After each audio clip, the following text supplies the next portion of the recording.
Bueno, amigos, volvemos al aire. Estamos en este bloque acompañado por el contador Carlos Adri, ministro de Hacienda de la provincia. Carlos, gracias por venir. No, gracias a vos por la invitación. Buenas tardes.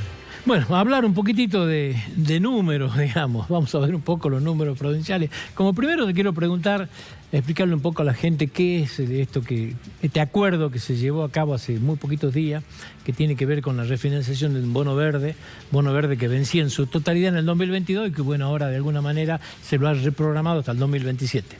Sí, bueno, en realidad te quiero decir que, digamos, el acuerdo está en proceso, porque tiene como varias etapas. Esta primera consistió en ponernos de acuerdo con una parte de los bonistas, que bueno, por cómo se ha venido dando la compra y venta del bono en el mercado secundario, un fondo de inversión hoy tiene un poco más del 50% de ese bono.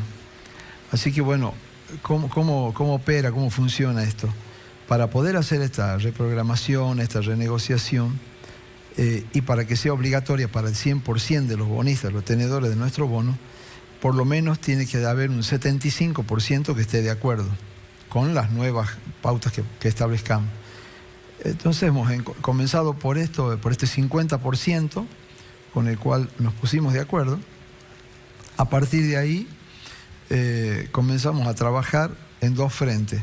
Por un lado, necesitamos que un 25% más esté de acuerdo con este principio de arreglo, y por otro lado necesitamos que el gobierno nacional nos autorice la operación.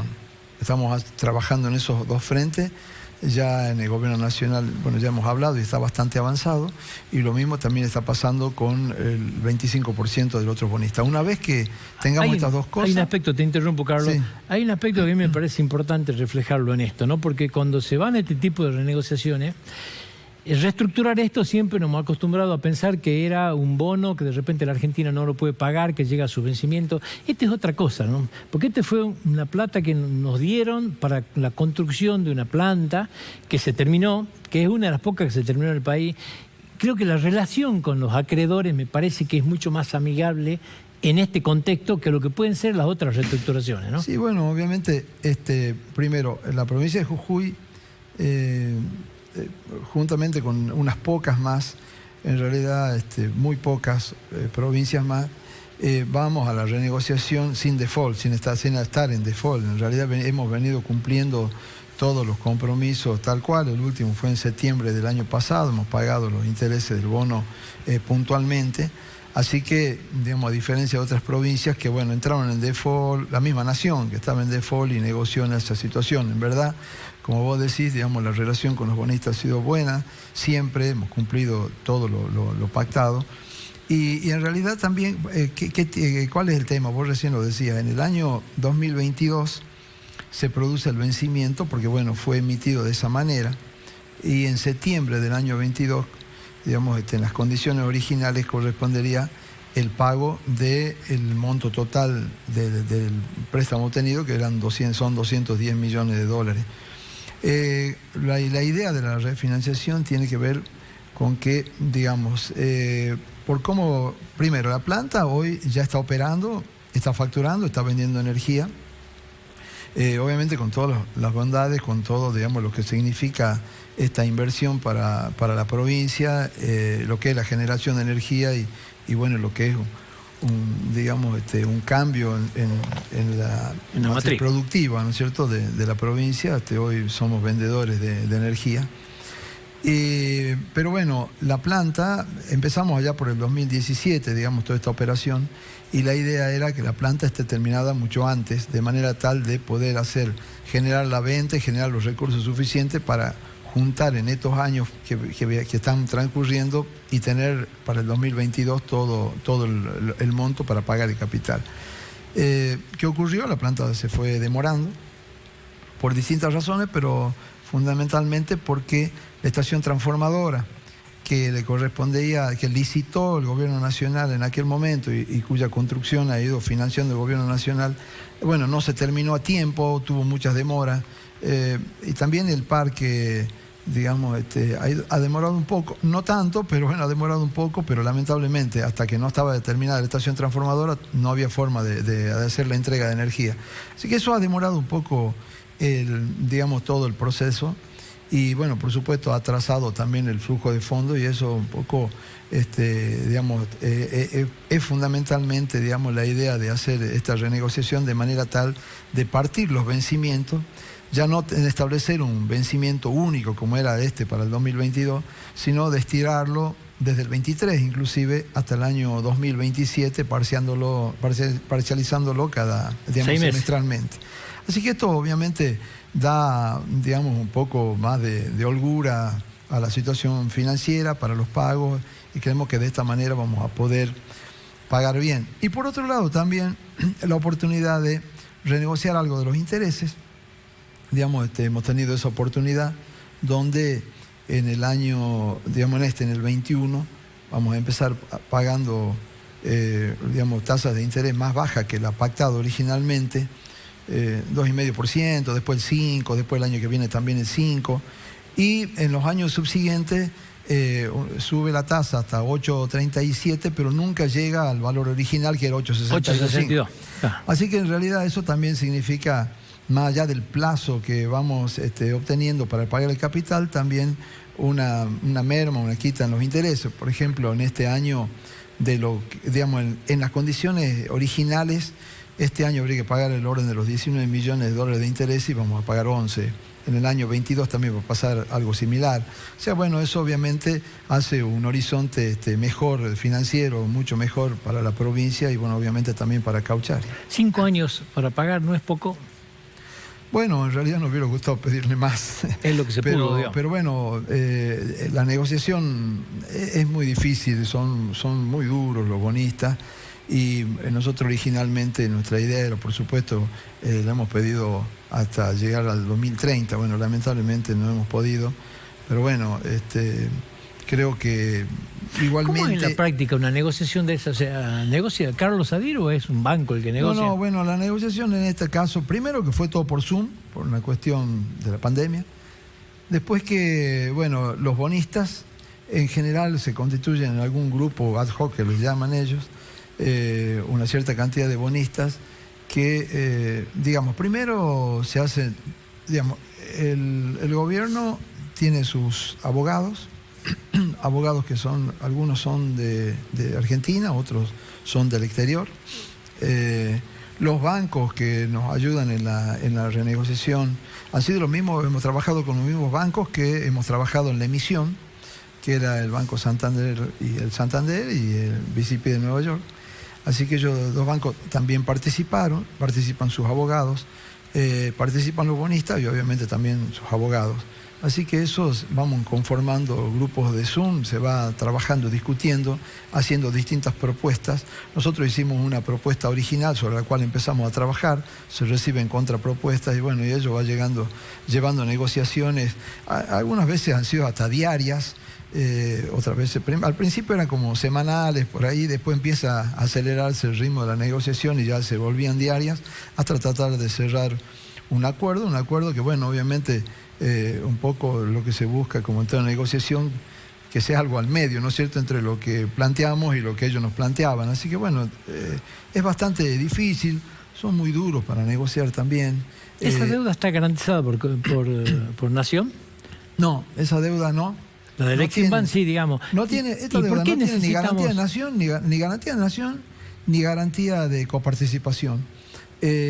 Por supuesto, por ejemplo, entre uno de las cuestiones que nos pedían era que la garanticemos con la coparticipación. Por supuesto nos negamos porque originalmente no estaba así y bueno, quedó así, no tiene garantía ni de Nación ni de coparticipación.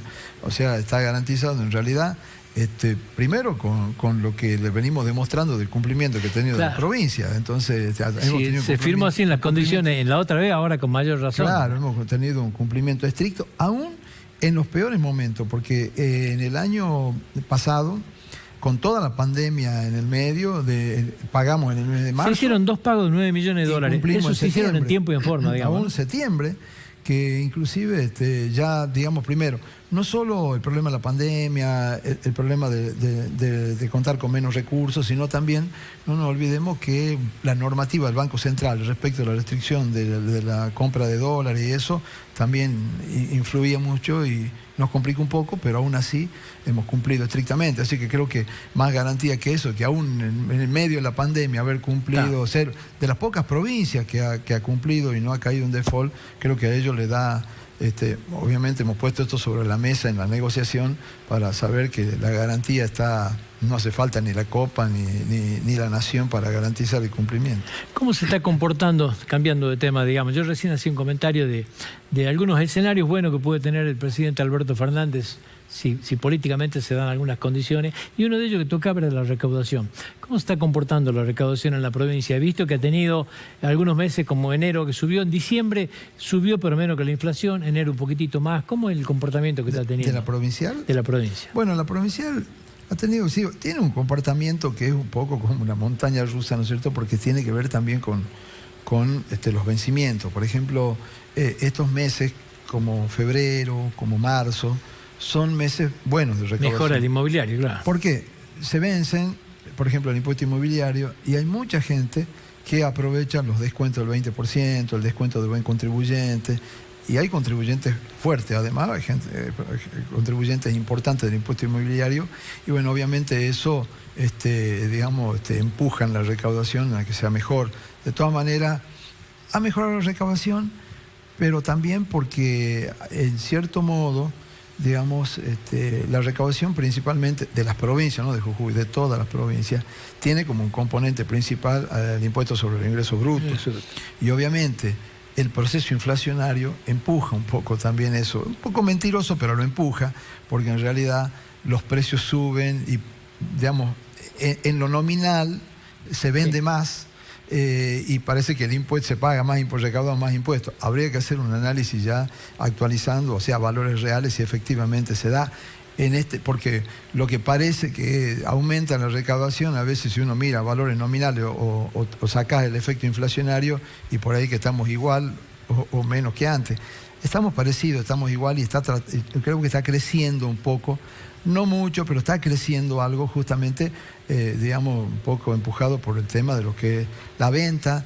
Además, también no nos olvidemos que todo el 2020 la pandemia afectó tremendamente. Hubo 6, 8 meses que prácticamente el comercio no trabajó, lo que es la gastronomía no trabajó, los hoteles no trabajó. Hoy comienza de nuevo y eso obviamente da un poco de empuje a la... Y lo nacional, porque nosotros dependemos en un 89, 90% nación, digamos. Sí, Jujuy está en el orden... Jujuy depende el mes en que lo miren, los años que se mire, entre el 80 y el 84% de lo que es la masa de recursos que tiene la provincia son aportados por la coparticipación nacional. Viene levantando un poco, y salvo en estos últimos 1 o 2 meses, digamos, es como que están superando a la inflación respecto en el comportamiento anual, ¿no es cierto? Si es un comportamiento anual. Sí, los últimos 3 meses han sido... Los últimos 3 meses han mejorado.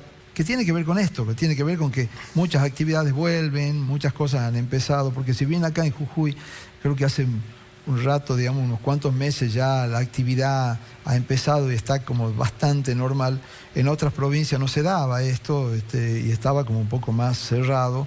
Hoy creo que ya está comenzando todo bastante más normal, y eso obviamente ha hecho que repunte un poco la recaudación. Carlos, las noticias que llegan respecto, por ejemplo, del impuesto a las ganancias, no son buenas noticias para vos, digamos, porque si bien es cierto a la gente le impacta en positivo, la realidad es que se recauda menos impuesto a la ganancia, el impuesto a la ganancia es coparticipable, y esto se lo vive, digamos, como un problema. Obviamente creo que es una gran noticia para el empleado, ¿no es cierto? Porque bueno, va a haber menos retención de impuestos a la ganancia, pero todas esas retenciones que se recaudan hasta hoy, una vez que salga la ley, van a disminuir, y eso ahí van toda la masa coparticipable, y eso va a significar una merma de impuestos bastante importante. ¿Lo tienen cuantificado ustedes? Sí, el cálculo no se puede hacer exacto, pero está en el orden entre los 500 y 600 millones anuales menos. Va a ser para Jujuy. Con la reforma de impuesto a la ganancia que estaba conversada. Sí. Bueno, si hay la ley llega a salir un poco más. Bueno, hasta ahora con los valores y límites que está planteando los proyectos, y Jujuy va a recaudar unos 500 millones menos de coparticipación como mínimo. Y el consenso fiscal, Jujuy apoyó el consenso fiscal. ¿Esto qué nos significa a los jujeños? Bueno, el consenso en realidad, bueno, primero dentro del marco de, digamos, hablemos de consenso de aquel, vamos a estar planteando de que firmamos por el 16, ¿no? Sí. Ahí teníamos un consenso, empezó por ahí, por el 16. Viene de arrastre, digamos. Donde se estableció una merma de distintas alícuotas, sobre todo en los ingresos impuestos provinciales, bruto y sello. Que nos mata a nosotros, porque ahí está. Jujuy cumplió estrictamente lo que nos planteó en ese, lo que se firmó en ese momento. Porque teníamos tasas bajas, ¿no es cierto? Jujuy tiene de las tasas, tenía hasta ese momento y ahora de ingreso bruto una de las tasas más bajas que en el país en general. Cumplimos aún con el consenso, porque fíjate que en el consenso se estableció en ese momento como límite máximo para ingreso bruto, como techo, el 5%. Nosotros no teníamos ni soñando, ninguna actividad nuestra tenía el 5%. Sí, Buenos Aires tenía alícuotas de 7, 8, entonces se puso como un techo como 5, todo lo que es la actividad comercial, la actividad primaria. Nosotros seguimos con la nuestra y bajamos la que teníamos que bajar. Otras provincias la subieron, la pusieron en el 5. Nosotros no hicimos eso. Mira, después, al periodismo nos cobran el 6, recién estoy recabando ese tema. Bueno, después vino, obviamente, el cambio de gobierno y se planteó, después con el tema de la pandemia, se planteó, limitar o no continuar con la merma de las alícuotas, lo cual quedó congelado en su momento a lo que habíamos llegado en el 2019, hasta ahí. Y bueno, eso obviamente también ahí se planteó la negociación porque ese consenso también planteó ahí unos préstamos para la provincia que se vencían. ¿Pero qué es? Refinanciación de pasivos existentes, digamos. Claro, que ahora se plantean como refinanciación. Si bien ahora últimamente salió una refinanciación de 8 meses, está planteado por todas las provincias para volverlo a refinanciar. Pero bueno, tiene que ver con eso. La deuda de la provincia, ¿qué es? Deja de lado Cauchari, olvidémonos, digamos, o lo que puede llegar ahora con el crédito educativo, olvidémonos de ese tema. La otra deuda con la provincia es Nación, ¿no es cierto? Más allá de la pequeña deuda corriente que puede haber. Sí, casi todo es Nación. O sea, casi todo es con Nación. Son deudas tomadas con el Fondo Fiduciario de Desarrollo Provincial. Esos son del 2016 para adelante, se tomó a través del Fondo Fiduciario. Del 2015 para atrás, directamente con el Tesoro de la Nación. O sea, todavía tenemos una deuda bastante importante de aquella época que la venimos pagando, se refinanció y la venimos pagando, también del fiduciario. Y se suma, bueno, ahora la del Fondo Fiduciario, el fondo del FGS, Fondo de Garantía de Sustentabilidad, que se vence en julio también. O sea, el grueso de la deuda es con la Nación. Prácticamente no de Jujuy, de todas las provincias. En general todas las provincias tienen el mismo esquema. Además de las cuestiones que son, digamos, con préstamos internacionales, ¿no es cierto?, que es distinto, pero el grueso de la deuda es con Nación. Teníamos algo con nuestro agente financiero que lo hemos cancelado, así que el grueso es con Nación. Paritarias. ¿Cómo crees que sigue, digamos? O sea, ¿dónde estamos hoy? Hubo un ofrecimiento y hay que volver a sentarse esta semana. Sí, ¿dónde estamos? Hicimos varias reuniones, principalmente, bueno, hasta ahora con el sector docente.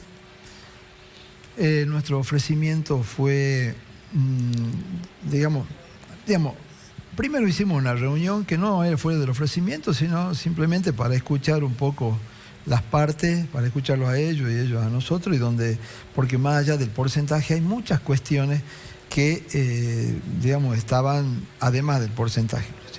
Nosotros, primero, el ofrecimiento tenía que ver con un aumento del 10% para el mes de febrero y de un 5% para el mes de mayo que se acumulaba. Además de eso, digamos, había otros planteos que tenían que ver. Uno, con el título, había un pedido de incremento de antigüedad, digamos, seguir extendiendo, porque cuando asumió Gerardo Morales, la antigüedad de los docentes llegaba al 120%. Tenía un techo. Como techo. Luego, digamos, por una decisión de él, se viene aumentando, se ha aumentado en estos últimos años, a razón de que hoy está en el 150%. se pedía un aumento más, de llevarlo al 160%. Y también había un pedido, o digamos una charla, una propuesta, que tenía que ver con no seguir aumentando arriba, digamos, en los últimos años, porque son la gente de los últimos años lo que cobra el 160%, sino abajo, diríamos, en los primeros años, porque hasta hoy, hasta enero, diríamos, comenzaba la antigüedad en el 10%, o sea, el que tenía hace un año de antigüedad cobraba el 10%, ahí hubo una propuesta de, digamos, juntar el primero y segundo año y que en vez de que empezar en el 10 empiece en el 15, así que bueno, estuvimos de acuerdo en que empezaran, no aumentar arriba del 150 a 160, sino ir de primero y segundo año directamente, que ya no comience en el 10, comienza en el 15%, y me parece que es muy beneficioso, sobre todo para la gente de abajo que recién empieza. Bueno, hay un reclamo que tiene que ver con una hora más de trabajo de algunos preceptores, porque bueno, hay escuelas que tienen una modalidad de educación extendida, donde algunos docentes, digamos no docentes, sino preceptores, cumplían una hora más. Así que bueno, había un reclamo del pago, estuvimos de acuerdo en que obviamente se liquide, por supuesto ahora estamos haciendo, eso no lo liquidamos en febrero porque estamos haciendo un relevamiento para ver quiénes son los que están en esa condición para hacerlo, pero eso ya está comprometido. Como ya liquidamos el mes de febrero y estamos en medio de esta digamos, paritaria, el aumento del 10% lo liquidamos, el tema de la antigüedad que recién expliqué también lo liquidamos. Había una cuestión ahí de hace bastante tiempo del tema de un reclamo por el tema del título que hasta el 2015 no se cobraba, no percibían por título. Bueno, Gerardo Morales, luego de varias charlas con los docentes, estuvo de acuerdo en incluir el título, que empezó algo así por 700, 800 pesos. Hoy está en los 1.800, es un valor que es fijo para todos los docentes. Y bueno, había un pedido de aumentarlo, llevarlo a los 2.500 pesos que hemos aceptado, así que también se liquidó en febrero eso. Bueno, después hay... Ahí cerró provincia, cerró capital, cerró nación, digamos, ¿sí? Sí. Eso que limita mucho el tiempo de negociación, ¿vos calculás que eso va a acelerar un poco la negociación con los docentes acá? Nosotros en realidad nos falta muy poco, porque bueno, lo otro tema que, digamos, brevemente te digo, el otro tema es el tema del blanqueo, que siempre lo discutimos porque teníamos un convenio que terminó en abril del 20. Estamos trabajando ahora para elaborar un decreto para continuar haciendo el blanqueo, para que se puedan seguir jubilando digamos, con buenos sueldos a los docentes que ya están en los últimos años, así que eso vamos a seguir. ¿Cuántos años son los que se les blanquea en los últimos? ¿Cuántos? Nosotros blanqueamos, en el convenio eso se blanqueaban los últimos 2 años. Los últimos 2 años. Así que bueno, estamos haciendo un decreto para seguir haciendo el blanqueo. Y el otro, digamos, bueno, después seguimos discutiendo en mayo en vez del 5 nos pidieron el 6. Estuvimos de acuerdo en que ahora en mayo va a ser una liquidación del 6. Así que yo te diría que prácticamente... Eso se liquida todo, ¿no es cierto? Sí, te diría que prácticamente está eso cerrado. Lo que sí hay un planteamiento de los docentes de tratar de cerrar ya un acuerdo más largo, digamos, para llegar hasta julio, tratando de cerrar hasta julio, digamos, para ver si podemos establecer un porcentaje. Eso podríamos decir que es lo que todavía está pendiente. Aquí hemos hecho un cuarto intermedio para ver si seguimos con eso. Así que bueno, eso un poco básicamente es lo que pasó con los docentes. Todo lo que estaba, digamos, hablado, más allá de que no estaba firmada el acta, ya se liquidó en febrero, porque bueno, estaba consensuado y me parecía correcto hacerlo, así que eso ya está liquidado. Cerrado con los docentes, ¿cómo sigue esto? ¿Hay que sentarse en el frente? Obviamente vamos a seguir con el resto de los gremios. Eso, una vez que cerremos esto, hoy justamente tuve una comunicación con el ministro de Trabajo y estamos viendo cuáles son las fechas que vamos a hacer, porque además creo que lo tenemos que hacer como bastante rápido, porque digamos la idea es liquidar en marzo lo que consensuemos. Ahora, condiciona mucho, porque si vos cerrás con los docentes Es difícil sentarse con el resto, digamos. Sí, sí, lo que pasa es que después, más allá de estos términos generales, como ya pasa también con los particulares docentes, de cada gremio. hay muchas particularidades, no sé, los docentes, el tema de la antigüedad, el tema del estado docente, el tema de... también no nos olvidemos que a los docentes este cierre, también el cierre de Nación, también a los docentes, digamos, estableció, bueno, continuar pagándole los 1.210 de FONIT. Y bueno, hubo una modificación con lo que material didáctico, bueno, recibe otro nombre. Eso se agregó ahora. Se agregó ahora y cambió. Así que bueno, cada gremio tiene como una particularidad. Entonces, más allá de la pauta general, después a veces ocurre que nos sentamos particularmente con cada uno de los gremios porque hay cuestiones que son específicas. Pero bueno, estamos en ese tema. Esperamos, yo espero que esta semana podamos cerrarlo, no sé, en un par de días más poder sentarnos con los gremios, los docentes y poder ya dejar cerrado. Pero Carlos, bueno, por lo pronto lo que vamos acordando lo venimos liquidando. Gracias por venir. No, gracias a vos, muy amable por la invitación. Nosotros nos despedimos, Dios mediante, hasta otra oportunidad que nos convoque sin límites, ya sabe, el próximo martes a las 14 horas. Ya sabe, este programa usted lo puede volver a ver mañana a las 21 horas. Muchísimas gracias.